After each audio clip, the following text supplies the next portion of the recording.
Hey, this Hangout is live, and welcome everybody to the Network Marketing Insider number 264 by Two Cool IBOs. I think we might be joined by one extra one today. This is Newopday, June 13th, 2016. This is Own Your Life Plan Day, where we discuss DonandNancyFailla's Guide to Successful Network Marketing. Own Your Life, the 45-second presentation.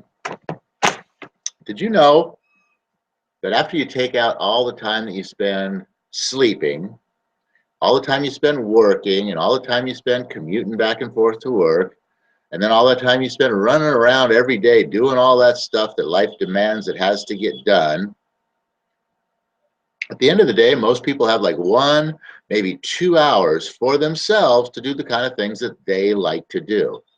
And even if they had more time, do you think they'd have the money to do it? We have found a way for you to own your life again by starting a home-based business that is so simple that anyone can do it. It does not involve any selling, and the best part of all, it doesn't take very much of your time. Obviously, you don't have very much time, as we just talked about. I don't suppose you know anybody that might be interested in something like that, would you? Oh, maybe you? Oh, imagine that. Surprise, surprise. I think everybody would be interested in something like that, don't you? Well, here you go. Network marketing is the answer. Own Your Life Plan, the 45-second presentation. That's what I just delivered. That was the 45-second presentation. You think you can start a conversation with that statement like that? That's all it takes. Start a conversation.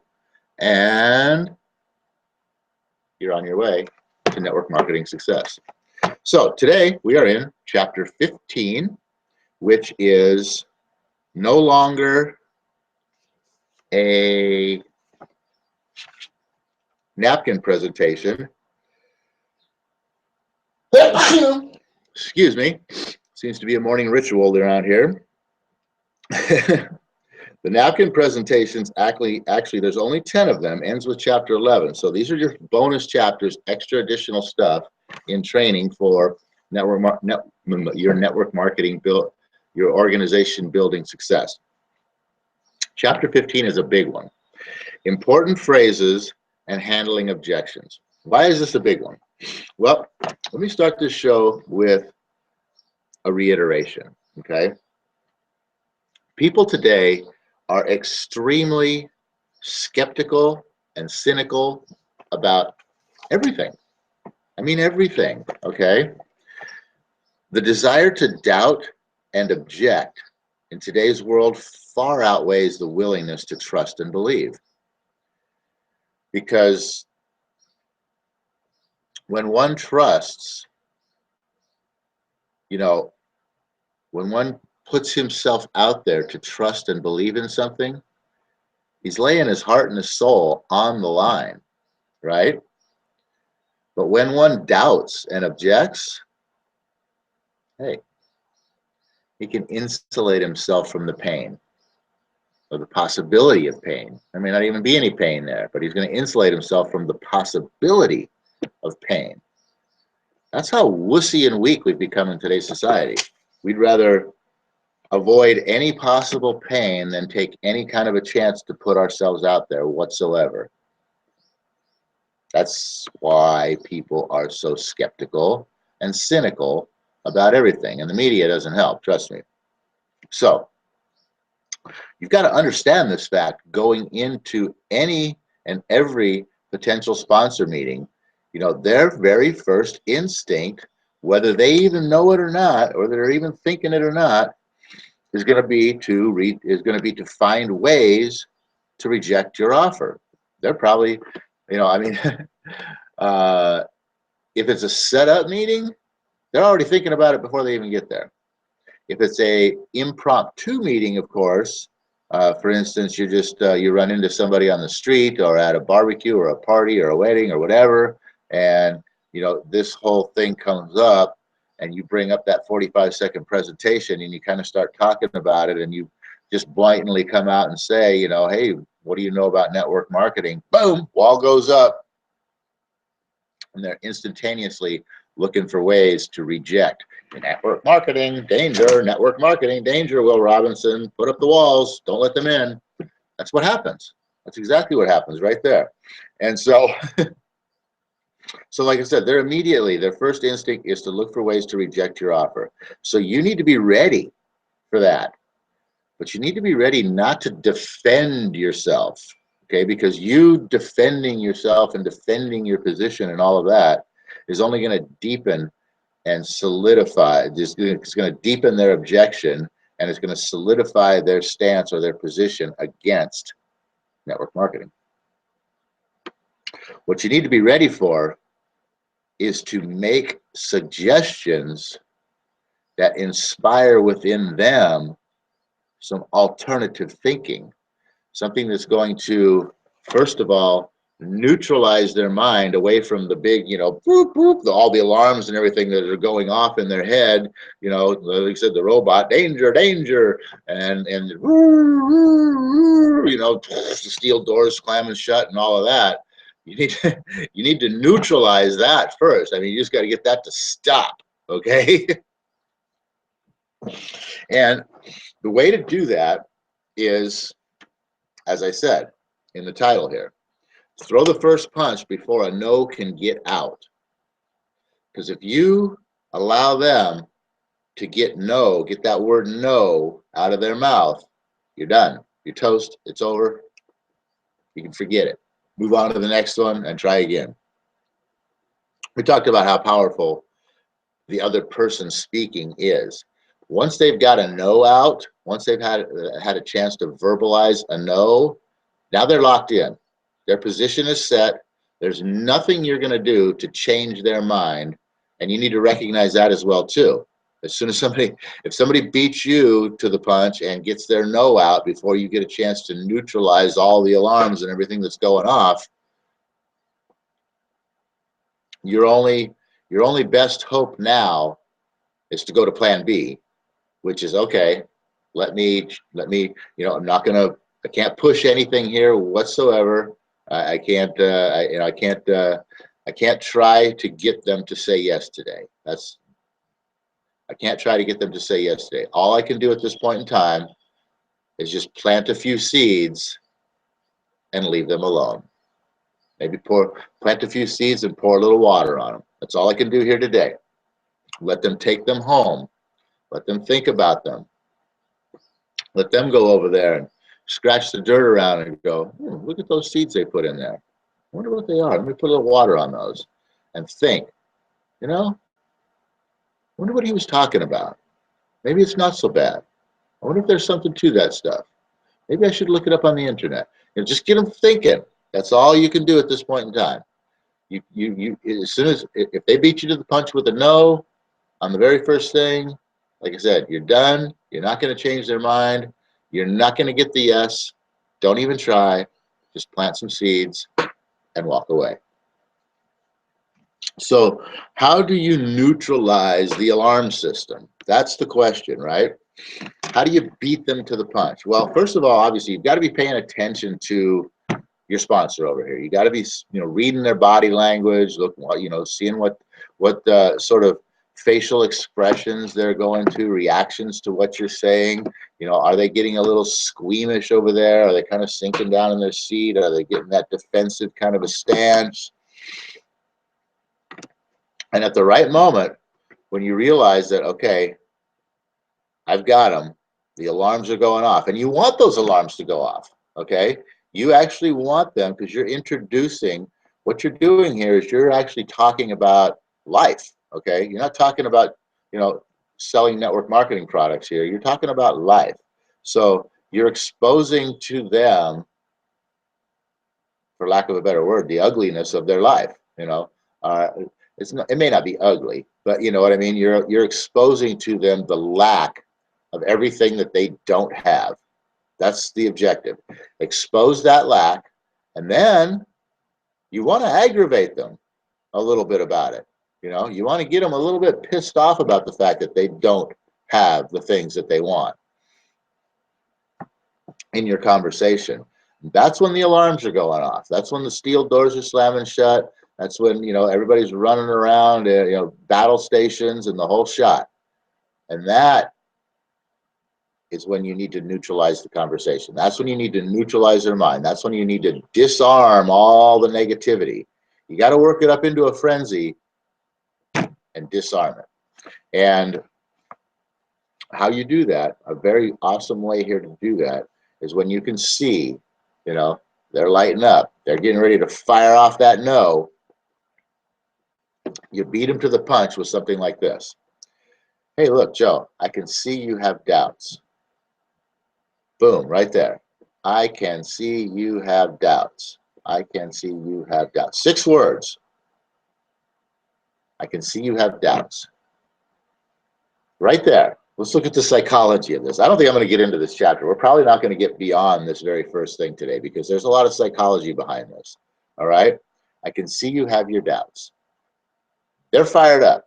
They're ready to blast out a no, right? They're thinking, what the hell are you trying to rope me into? What kind of BS is this? What kind of schemes are you trying to wrap me up into so that you can separate me from my money? I thought you were my friend. What are you doing? Why are you giving me this crap? You know, that's what they're thinking.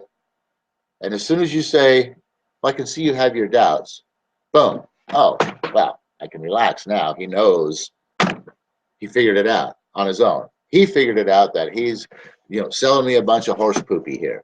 You know, so I can relax. Whoop, shut on the alarms, everybody. You know, at ease. You know, arms down. Put your guns away.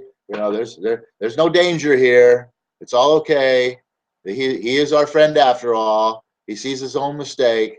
You know, he's not putting it on us. He's not going to throw this. He's not going to throw his stuff at us. So you've neutralized the situation there.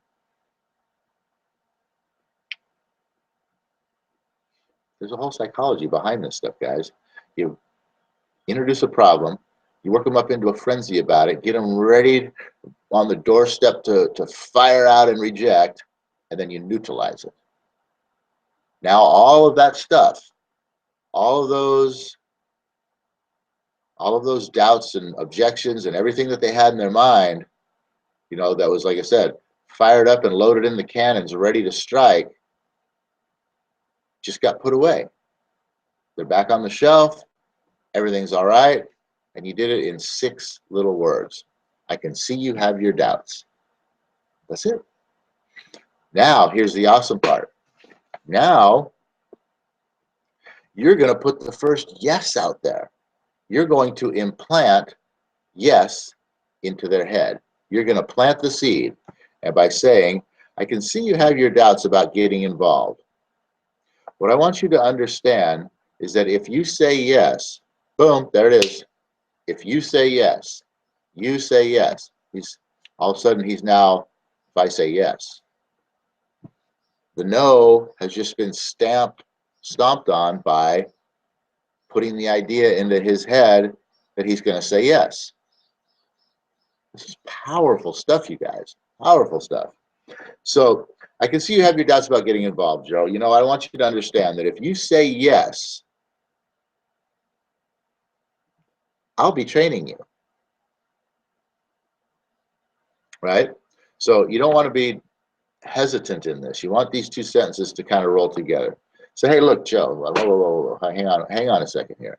You know, I can see you have your doubts about getting involved with this, but I want you to understand something, that if you say yes, right? If you say yes to this, and you might even repeat that yes a couple times. You know, if you say yes, you know, if you get a chance to look at this and you think, you know what, yeah, I'm going to give that a try. You know what? If you say yes to this, well, I just got 3 yeses out. If you say yes to this, I'll be the one training you. So I want you to understand this. If I didn't think that you could do this, we'd be talking about football right now, okay?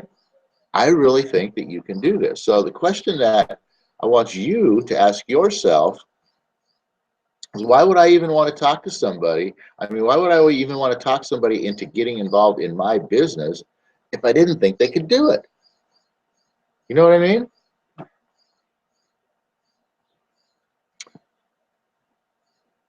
But if I didn't think they could do it. And I'm going to tell you something. Once you've been in this business for about 30 days and you know just, a fraction kind of what I know about this business, about that time, you'll start to really understand why I'm so excited right now about your opportunity. Do you see where the mind of the sponsor completely shifted? They're thinking in a completely alternative way from the danger, danger, Will Robinson, shut down the doors, let's get the armed man, you know what I mean? Battle stations. Get ready to fire the nose, right? This has totally turned that around. Now, all of a sudden, they've gone from that to, okay, stand down, everyone, put down your guns, shut off the alarms. We're okay here. There's no danger. To, in fact, yes, there's something good here. Yes. Okay, I can see. Yes. Yes is possible. Now, wait a second. He thinks we can do this. Hold on. This guy is now no longer an enemy. This is not an enemy. This is a friend, not a foe. We can put the guns away, everybody.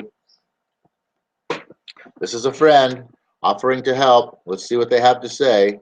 And why would I want to talk to someone into getting into, why would I want to talk someone into getting involved in my business if I didn't think they could do it?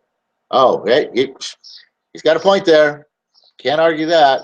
He'd be a moron to try to involve anybody in his business if he didn't think they could do it. Why would he do that? Right? So hold on, wait a second. Yeah. If he didn't think they would do it, why would he be doing? And he's talking. Oh, well, and he's talking to me about this. He actually thinks I can do this. Whoa, wait a second. Maybe I can believe this guy. Maybe I can trust this guy. He believes that I can do this. And then, the final piece there. Once you've been in this for 30 days, okay. Well, he's only asking that I give him a 30-day commitment. I don't have to. It's not big. 30-day commitment. Boom, boom, boom. Once you have been in this business for 30 days. And just a fraction of what I know about the business, you'll understand why I'm so excited about your opportunity. Wait a minute, opportunity. We have an opportunity here. The whole mindset has changed. We have an opportunity with a friend I can believe and I can trust. No danger. Let's listen to this. That's huge, guys. That is huge, huge, huge, huge, huge, huge, huge, huge, huge. Like I said in the beginning here, people, everybody, 95% of the people out there, your friends, your family, your people that you don't, your coworkers, and everybody that you don't know, their number one primary first instinct that has been inbred into us for centuries now, especially nowadays in the media, where we have to be afraid of everything. I mean, gosh, the media makes it sound like you should never leave the house. You know what I mean? You might get bit by a mosquito and get the new disease this year, and that's it, you're dead. You better lock the doors and close the windows, because that's the way it is out there. And don't trust anybody. If somebody tells you different, don't believe them. Don't trust them, and don't trust those mosquitoes. You can't trust anybody about anything. No, and scam alert, everything's a scam, scam. Don't trust anybody. That's the message that's been forced down our throat. So without even understanding that that's the way our minds think, because of the way that they've been programmed over the centuries, people are just skeptical and cynical, and their first instinct is to disbelieve you and not trust you with a passion. I mean, instantaneously, oh, this guy. That's what you're up against. All right. So you need to understand that piece right there. You need to know what you're up against going in. You need to understand and know exactly That's exactly how it's going to happen, pretty much. Even if they're friendly and they don't seem to be getting that agitated state and it doesn't look like they're ready to fire off the nose, those guns are loaded, baby. You know, they're on guard. They're sitting there ready to fire. You got to disarm them. They don't even know it. They don't even know it. You know, the captain might be standing up there thinking, all right, what do you have to offer over here? Let's hear about it. Oh, that's, yeah. But behind him, ducked down right behind the wall, right behind the sliding doors, that's where the cannons and the guns and the artillery and everybody's waiting to, on the captain's word, fire! You're done. No, no, no, no. That's how it is. That's what they're waiting to do. They might not even realize it. They might not even know it. They may not even show it. Some people are good at not showing it. That's what they're waiting to do. You got to disarm that. If you don't disarm that, you're done. If they get a no fired, understand. All right, I've lost here today. You know what? It's better to retreat and be able to come back and fight another day than to get blown away today, right? You don't want to. All right, nope. All right, that's it. We're out, guys. Hey, by the way, a couple of seeds here. Put those in your garden. We'll talk later. You know what I mean? That's it. That's all you can do. Hey, with that, everybody, that's it. We're done here. Gosh, I told you we weren't even going to get that. That's just so powerful right there. That first little sentence or paragraph or whatever. So we didn't even get into the 9 objections. We'll start those next Newopday. We'll start getting into that. But I just want you guys to understand what you're up against. O universe, I ask not for more riches, but for more wisdom, with which to make better use of the riches given to me at birth, consisting of the power to control and direct my own mind to whatever end I might desire. Everybody make it a great Newopday. Go out there and disarm